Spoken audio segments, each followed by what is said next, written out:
What do you focus on when you're putting together a puzzle? Maybe you look for the edge pieces so you can mark the boundaries of the picture. Maybe you grab one piece at a time and try over and over to match it up so that it makes sense. Maybe you get stuck on that missing piece and can't move on until you fix it. Maybe you avoid that one section you know is going to be super hard. Or maybe you lose patience because it's taking so long to see the big picture. You see where I'm going with this, don't you? Sometimes our lives can feel like one big confusing puzzle. You've got one piece here and another over here, and they don't make sense. Like, how could they even be a part of the same picture? You've got big, frustrating gaps, and you just can't see where it's all going. But that's where hope comes in. Even when we don't see how it all fits together, God does. In fact, God has promised that He is working all things together for good for those who love Him.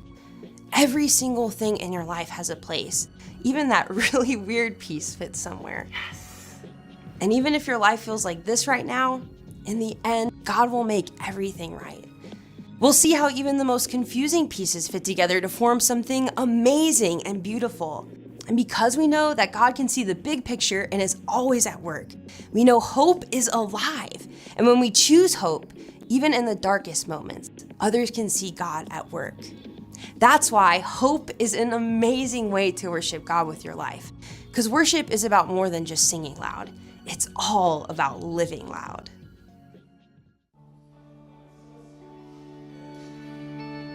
When the night is darkest and I feel weary, I'm not alone, 'cause you are with me. A new day is coming, I see light, and the sun will rise, and hope is alive, yeah. No matter what tomorrow brings, I know that you'll be by my side all the time. You'll never leave me. When shadows fall, I will have no fear, 'cause you're right here. When the night is darkest and I feel weary, I'm not alone, 'cause you are with me. A new day is coming, I see a light, and the sun will rise, and hope is alive, yeah. No matter what tomorrow brings, I know that you'll be by my side all the time. You'll never leave me.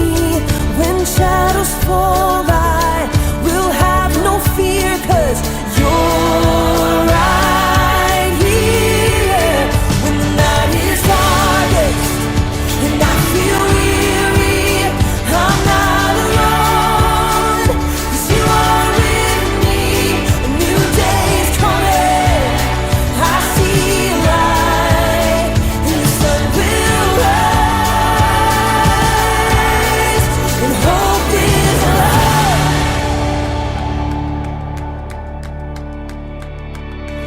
You are a light that makes a way when I am lost. You love with everything you have, no matter the cost.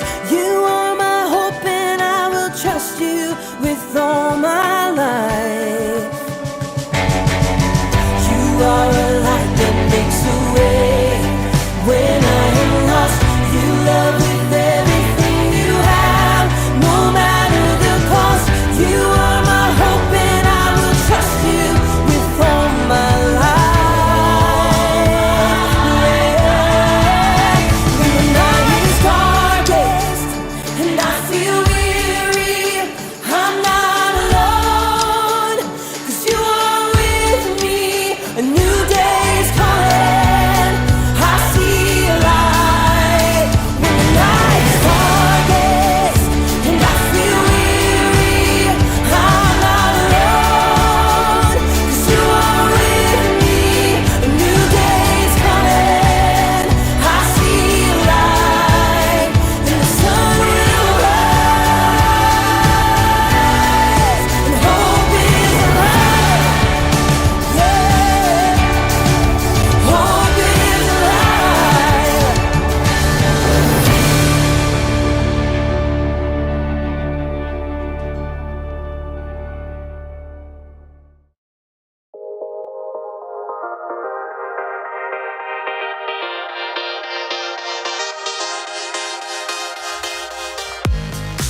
good for life. Hey everyone, my name is Jacob. Hey, question for you. Who likes puzzles? Ooh, I know I do. I like all kinds of puzzles. Jigsaw puzzles and Sudoku puzzles, crossword puzzles. Oh, those little pieces of metal that get all stuck together and you have to spend hours twisting them apart.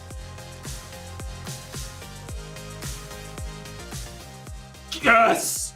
Woo! I love puzzles. Every single puzzle has a solution, no matter how challenging. Puzzles remind me of hope. Hope is believing that something good can come out of something bad.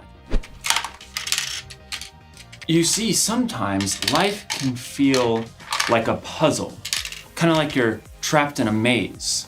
But when you have hope, you know that there's always gonna be a way out. Got it, Jacob. Woo! Or what if you've got so many problems that you feel like you're underwater? Well, hope reminds you to just keep swimming. And then there are those problems that just seem impossible to figure out, like this bottle puzzle right here. The object of this puzzle is to get the ball into the neck of the bottle. Problem is, there always seems to be something in the way. Been trying, this is fun, to get this one, no, almost there, solved for like 10 years. No, come on. And then go. Oh, maybe this one is impossible. In today's story, we'll hear about two sisters and their brother who found themselves in a situation that seemed impossible. So, they called on Jesus, who didn't do what they expected. I bet this bottle wouldn't expect if I got a hammer right now.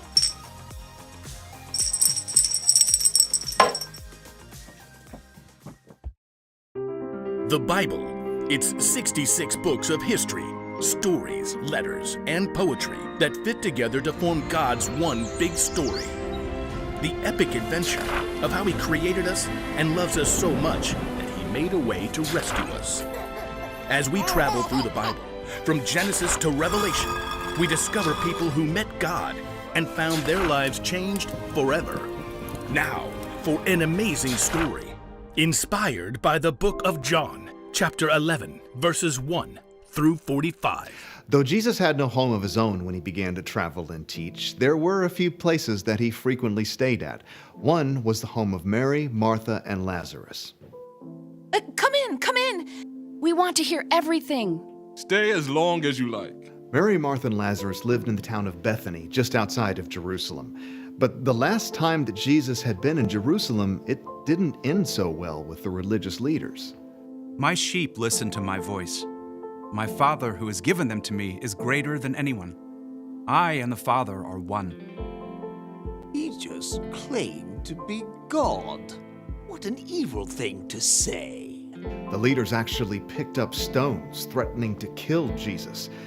Jesus knew this was not the time to confront them, so he and his friends left and crossed over the Jordan River. While they were gone, Lazarus became very sick. I just need to lie down. Oh, he's burning up. We need cool water. I'll sit with him tonight. But Lazarus didn't get better. He became more and more feverish and restless. So hot. Mary and Martha became so worried about their brother that they sent a messenger after Jesus. After a long journey, the messenger finally reached Jesus and his friends.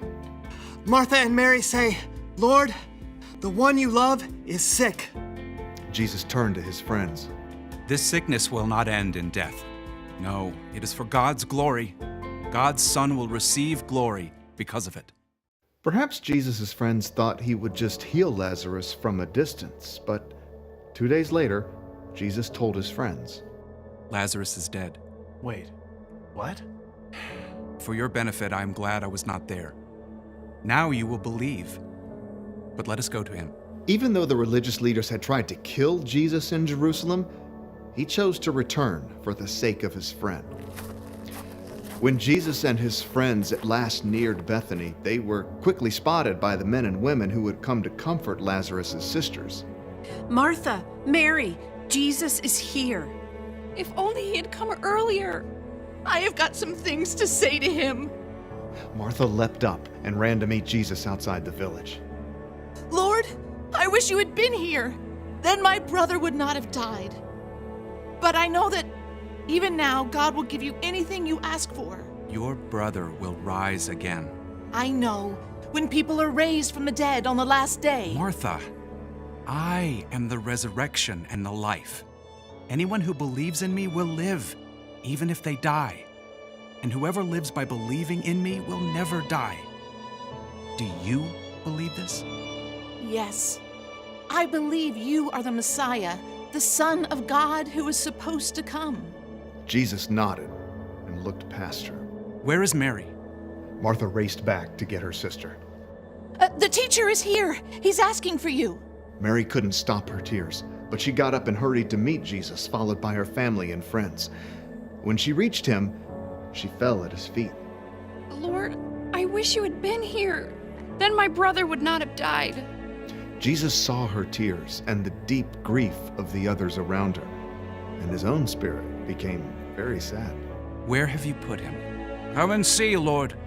As Jesus followed the crowd, his deep sadness overflowed into tears, and everyone noticed. See how much he loved Lazarus? Maybe. I mean, he made a blind man see. Couldn't he have showed up sooner and kept Lazarus from dying? Soon, the group reached the cave where Lazarus' body had been laid. A large rock blocked the entrance. Take away the stone. But Lord, he's been in there 4 days. By now, there's a bad smell. Didn't I tell you that if you believe, you will see God's glory? Martha swallowed hard and nodded to several of the men standing nearby. Go ahead. The men braced themselves and shoved hard against the stone. The wide mouth of the cave gaped open. Jesus stood in front of it and then looked up to heaven. Father, I thank you for hearing me. I know that you always hear me. But I said this for the benefit of the people standing here. I said it so they will believe that you sent me. Then Jesus bent down and called loudly into the tomb. Lazarus, come out. For a moment, they heard nothing. And then, impossibly, they heard rustling.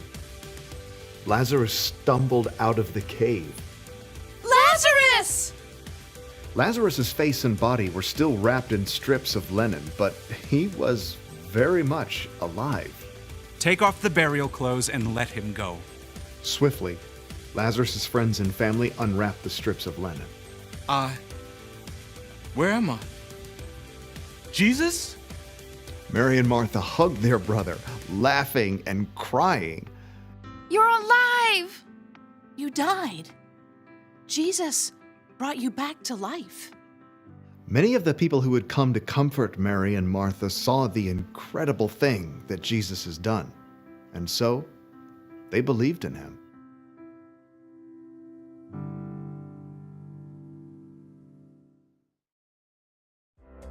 Oh, okay. When Jesus found out that his friend Lazarus was dying, he said, "This sickness will not end in death." And he was right, wasn't he?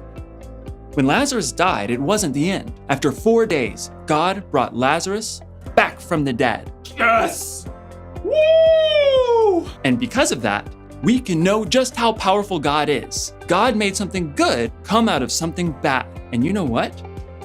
God can still do that today. He may not bring someone back from the dead exactly, but when something bad happens to you or the world, God can help make something good come from it.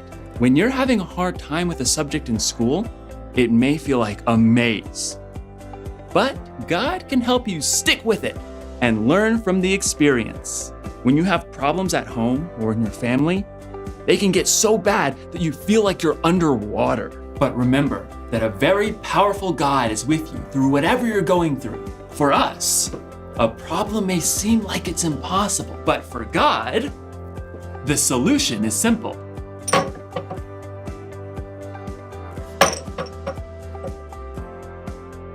Got it. Here's the one thing to remember today. Whatever happens, remember how powerful God is. Whatever happens, God is so powerful, he can make good come from bad. You may not see or understand how God is working, but you've seen how God has worked in the past. So you know you can trust God no matter what. I guess I'll have to move on to a different puzzle now that I've solved this one. Oh my goodness! No, I can do it again. No, just wait. Now that I've solved this one. Hold on. Solved this one. Okay. You saw me do it now. You saw Jacob do it. Jake, come on. Come on. Just, where's that hammer?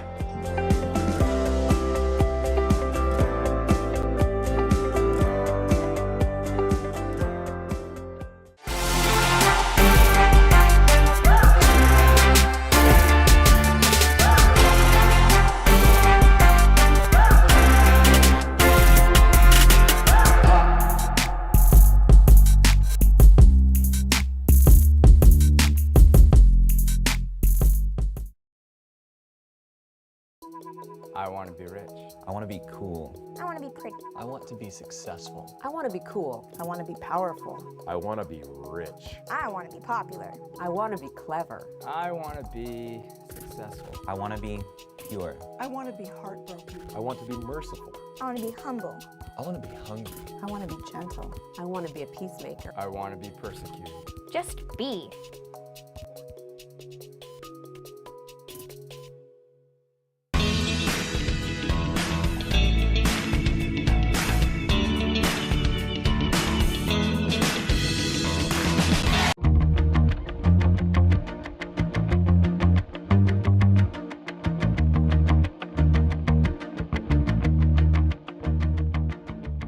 Hey, my name's Shane, and I'm gonna list off some things, and I want you to tell me what you think is better or worse. Simple enough. Ready? Hot Cheetos or regular Cheetos? M&Ms or Reese's Peanut Butter Cups? An early release day or a late start day? A weekend with friends or 1 hour with a famous person? Water park or roller coasters? Super Smash Bros. Or Mario Kart? What's amazing is that even though you all chose different things, you probably chose them for the same reason. Whichever thing you picked was the one that you thought would make you happier. If you feel like it tastes better or would be more fun, you picked it. In most scenarios, both options were good. You chose the one that you thought was better. No matter our situation in life, we always want things that will make it better. We want to ask her out because we feel like that would make life better, or we want to break up with him because we feel like that would make life better. Awkward. We want to hang out with our friends because we feel like they would make life better, of course. We want to get a job at Wendy's because it would allow us to make some money and that would make life better, plus free food. We're thinking about quitting a sport because we think it would make life better. I've been there. We're thinking about trying out for a sport because we think that if we made it, it would make life better. Does it make life better or worse? It's a great question, by the way. Since you and I have only one life, it makes sense that we want to get the most out of it. It makes sense that everything we do or want to do is based on whether we're making our lives better or worse. For many of us, we wonder this about church and faith in general. Is this going to make things better or worse? Is it going to be fun? Will I be happier? Is it worth it? Will it make my life better? We don't necessarily ask out loud because it seems kind of weird, but if you really think about it, that question has probably crossed your mind. After all, there are people who talk about faith in God and what it's like and how it makes their life better, and they use words like life-changing. Maybe you've heard someone tell their story of how they started following Jesus and their life, it changed in a really good way. Stories like that are great. But if you're anything like me, maybe you found yourself wondering, is that really possible? I mean, how can following a guy who lived 2,000 years ago do all that? How can a religion with so many rules make my life more fun and more enjoyable? Does faith in God really make your life better? Like, really? And if you're asking questions like these, I want you to know that they're not bad or wrong. In fact, questions like this are what this whole series is about. We've been talking about the idea of a prism. If you look at it one way, it's kind of ordinary, but when you shine a light on it or change the angle, you see something that you've never seen before. And we've also been talking about how Jesus is a lot like that. When we take a closer look at who Jesus really is, there's always more to discover, and we can see things we've never seen before.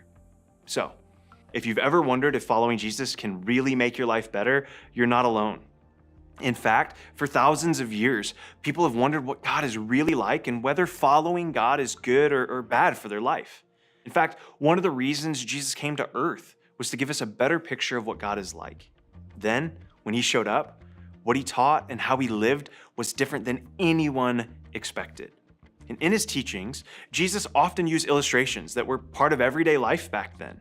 And because people were very familiar with shepherds during that time, one of those illustrations was about sheep and their shepherd. It was a concept that everyone, they would have understood it. It would be like you and I hearing about a mailman or a car mechanic. We would just understand. Shepherds took care of and protected their sheep all the time.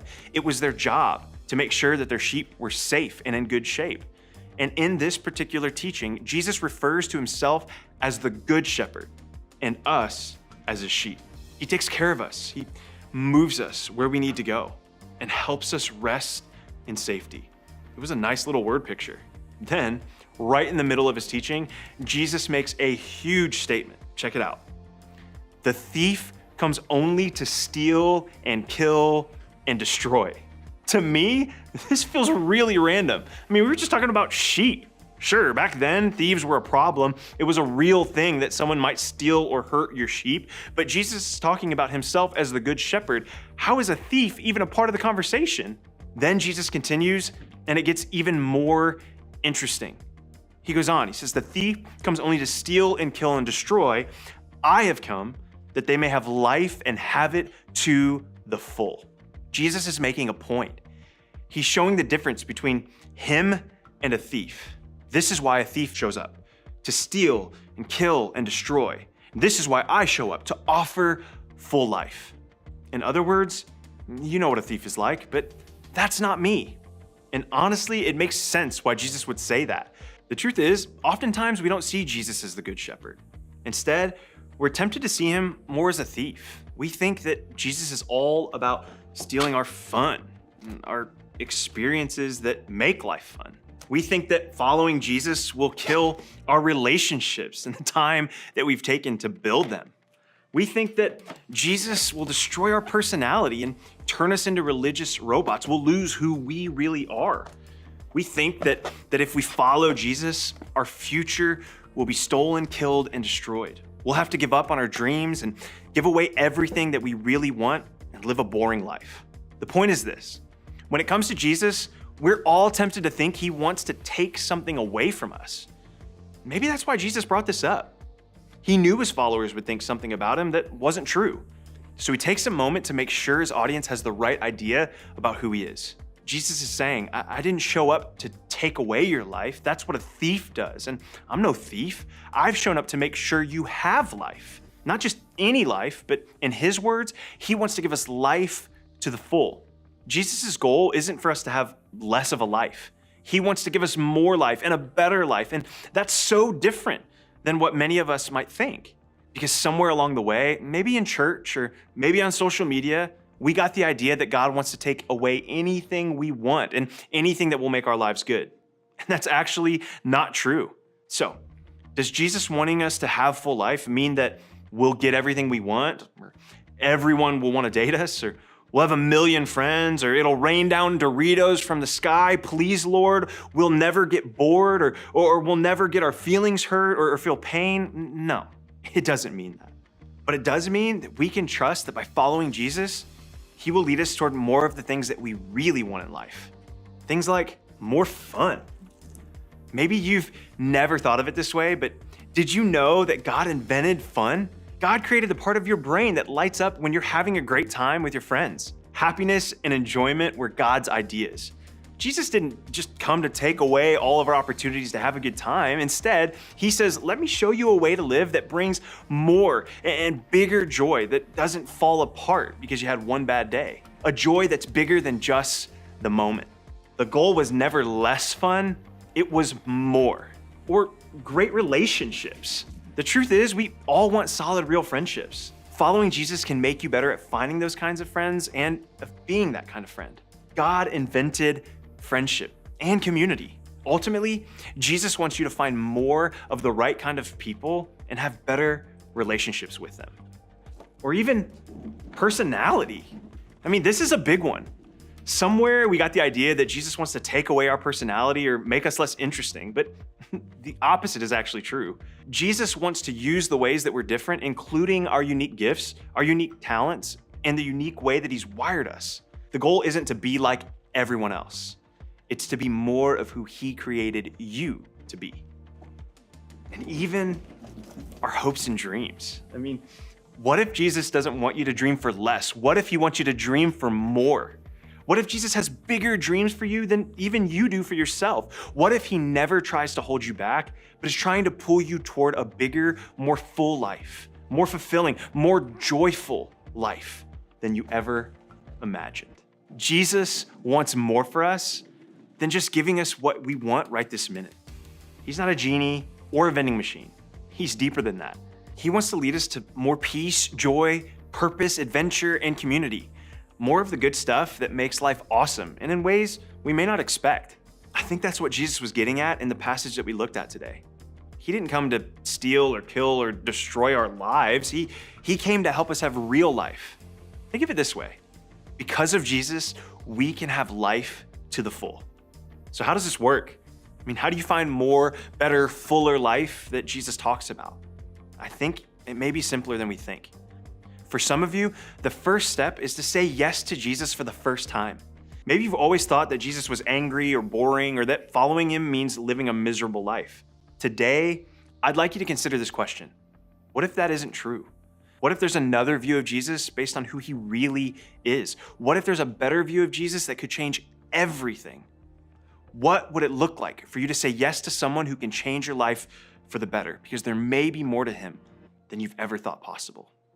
And for others of you, maybe you've already said yes to a relationship with Jesus, but you haven't experienced the abundant life that he describes.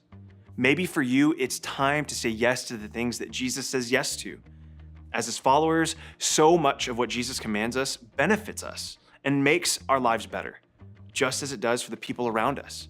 There are a million ways to experience this, but let's just start with one. What if this week you just said yes to serving someone? So much research tells us that serving someone else can actually make our own lives better and happier. Serving isn't something that a serious, no-fun God would ask us to do. It's something that makes everyone's lives better, including yours. So what's one way that you could help someone else? Maybe it's to volunteer to work with little kids. They'll love you. Or maybe it's to volunteer to help a middle or elementary schooler with their homework. You'll be their hero. Maybe it's to volunteer to work with the elderly at a senior home. They'll be so happy that you're there. Or maybe it's volunteering for a missions trip. You may get to combine all these other things with a huge adventure. Identify something and try it this week. Listen, I understand that people don't always talk about Jesus like this. In fact, sometimes you hear people describing Jesus like it's all rules and no joy. That's why I wanted you to see Jesus at a different angle today, to discover who he is and why he came to earth. When you know who Jesus really is, it changes everything. You see him differently, like you see color and light when you look at a prism. Because of Jesus, we can have life to the full. And while I believe that's true, you don't have to take my word for it. This week, I want you to talk with your small group and your small group leader about what following Jesus really looks like and how he may be different than people typically imagine.